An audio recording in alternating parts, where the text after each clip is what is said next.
Good morning. Here we are on day 12, which is really our fifth day in our 21-day brain and heart upgrade or restore to our image of our Father. And we will start with thanksgiving, praise, and worship.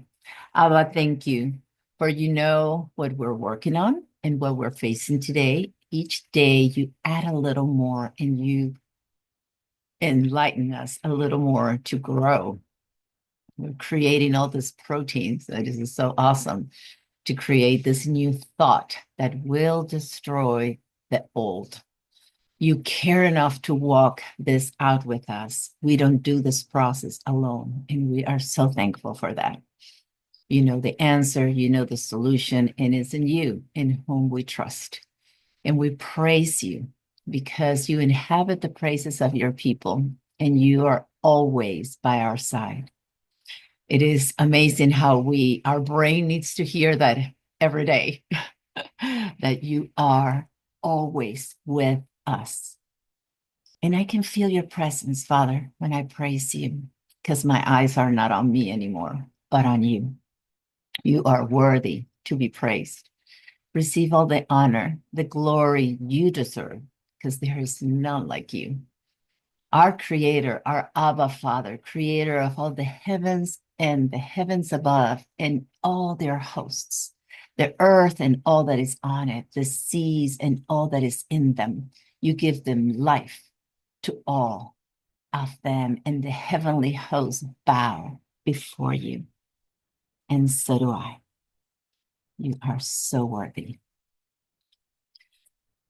We remind ourselves of who we are. We're strengthening, we're watering that seed that you placed in our hearts as a foundation, the image of you, so that it can be stronger than the image of me. And by that, I'm saying, I am merciful, compassionate, slow to anger, abounding in loving kindness and truth, keeping loving kindness to 1,000, and forgiving sin, trespass, and iniquity, because that is who you are, Father. And you say, be perfect or mature as I am. And I am trying to grow in that. This is something that I should have put on day one. I said it verbally, but I wanted to be in writing. These are all the disciplines that I have used during this process, and I'll get from here, from there, and sometimes I'll say the name and sometimes I don't. But I do want to give credit to my father, of course. We use the Bible as our main source, by whom all he illuminated everybody below that I will be naming now. The Creation Gospel in that in was not supposed to be there. By Dr. Holisa L. Wine, Conscious Discipline by Dr. Becky Bailey. I was trying to put all their disciplines and then it was too long, so I will do that in the book. That's where that in is there. Freedom in Christ by Dr. Neil Anderson, The Perfect You and 21-Day Brain Detox by Dr. Caroline Leaf, Brain Health Practice by Dr. Daniel Amen, and Musar Practice by Alan Moranis. So here we are on day one. So let me get this floating here. And on day 5, I'm sorry. And that fifth letter of the Hebrew alphabet is Hey, which you can see, Hey is like just a breath. It's movements of air. And we go back to our Ephesians chapter 2. We're working on the soul, the body in this first 7 days. Ephesians 2:5 says, even when we were dead in our wrongdoings or trespasses, we are made alive together with Christ. And you remember that day of creation, day 6, where Adam and Eve were made alive, Adam first, by the breath of the Almighty, because it says in that same verse, by grace you have been saved. Grace has been there all along. That breath that came into and gave us life is the grace of God. That's number 5. It's the number of grace. And the Father, and we pray to you, Father, by your breath in Hebrew that is ruach. You move the birds and the fish and remind us that it's not by might, not by power, but by your spirit. So that might and power is my own. So it's not by my own might or my own power, but by the spirit's power and might is who's the God Almighty, the Jehovah Sebaot, the Lord of hosts. And we will overcome because of that. You will guide us to all truth, Holy Spirit, and we're so thankful for that. We are aware of your spirit of life, that it's in us, helping us grow protein, thoughts properly as the true foundation is laid. That day is not supposed to be there. Build this, well, I'm sorry, it does. Today, build this healthy thought pattern. We are laying over that foundation. And you're going to get all this cleaned up. That's why this is a test run. And you will get all this cleaned up in the book. Then the Feast of Trumpets is that fifth feast. And in it is that when he's coming back for us. Everything has been fulfilled up to Pentecost, but the fall feasts haven't yet, which is the Feast of Trumpets today, and Yom Kippur tomorrow, and Sukkot on the seventh day, this day of rest. And those are, we're practicing. We are, every time we come around that time of the year, we rehearse it again, and we rehearse it again, hoping that as we are rehearsing that day, he may come and it may come to pass. If not, we rejoice and pray for his return. May it be soon. Maranatha, as it's in Greek. So you will come back one day and we blow trumpets announcing your return. That's the Feast of Trumpets.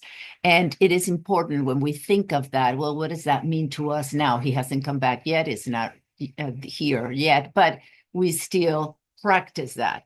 And as we do that on a fifth day of any week, we can think of that breath of God that is in me is blowing through my flesh. It has to go through from my lungs into my larynx and eventually out of my mouth. And so that it comes out of me into the air, into the outside. As it goes through me, it cleanses me one more time, as we concentrate and focus our thoughts into what the Holy Spirit is doing in us, is cleansing, is removing, is getting things out that don't need to be in. So it is important that even that process of breathing would be a conscious one, and that we get our minds involved into what is happening in our bodies, because we want to heal this body. We want that foundation to be seen more and more, less of me, more of him, right? Then we go into using the wisdom from above, the wisdom of God. Obviously, if I go by my own wisdom, there is just so much that it can take me to. But the wisdom of God is without measure, and he gives us that when we ask. So it says in James 3:17, the fifth attribute is that it's full of mercy and good fruits.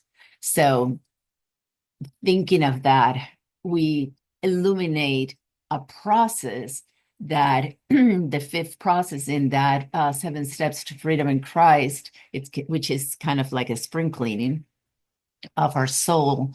In that process, that fifth day is pride versus humility. So we want the Holy Spirit to illuminate all those places where my pride is hindering the humility that God has given me. And that humility, as Alan Moranis says in his Musar book, he talks about occupying the proper space Not too much that I think I'm bigger than what God gave me, or not too little that I don't think I'm enough for what God gave me. I feel that space, knowing that I'm exactly what He wants me to be. And growing in that helps me get rid of my pride. And remember that pride has two sides, that pride that I am bigger than anybody, or that, oh, I'm not, I'm just so little and I'm no one. And that is false humility. So neither one is healthy. The proper place, that is healthy. And it's interesting that the characteristic of the spirit that we want to um, grow on that fifth day, that it's used, this all this that I've put in there, loving kindness and discipline and harmony and endurance, and today humility. It's all what we do through the counting of the Omer, because Moses said, teach us to number our days, that we may present to you a heart of wisdom. So as I grow in wisdom, I am reminded to learn all these things. The Holy Spirit teaches us all these things so that that heart of ours will be full of His wisdom and not our own, which obviously fits perfectly with humility in this day fifth that we see in the 7 steps to freedom. As I said, everything just lines up over that menorah beautifully. And all this sons and daughters of God didn't even know each other when they came up with their sevens. So that's just awesome how this Holy Spirit works with each one of us. And that fifth pillar of thought, all our thoughts have to go through all those 7 pillars in order to have a complete thought. And that fifth is kinesthetic, which means it's anything that has to do with movement. And I love to dance. But it is interesting that even when I'm eating something that I like, I'm like, this is delicious. It immediately makes me want to move. Dancing, creating, building, touching, anything that we do with our hands and with our body, that we enter everything in that process, is part of that kinesthetic pillar of thought.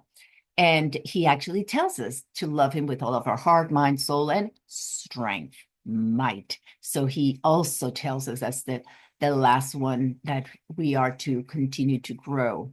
That requires movement.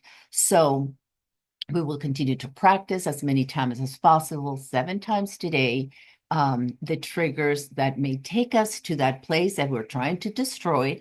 And as we build, we continue to build the good thought, the good pattern, those neurotransmitters and those that sea of chemicals around it will start dissolving and denaturing anything that goes against it. That's how we mentally also destroy anything that comes against the knowledge of God. We say that in the word, in our brains, it literally happens that way. That's how awesome our Father is. So have a great day. Then let me see if I put something else besides that. Oh, yeah, I'm so sorry. Yeah, this is just for you to remember, but that's it. Day 4. Okay. So I will see you tomorrow here at 8 o'clock. Have a great day.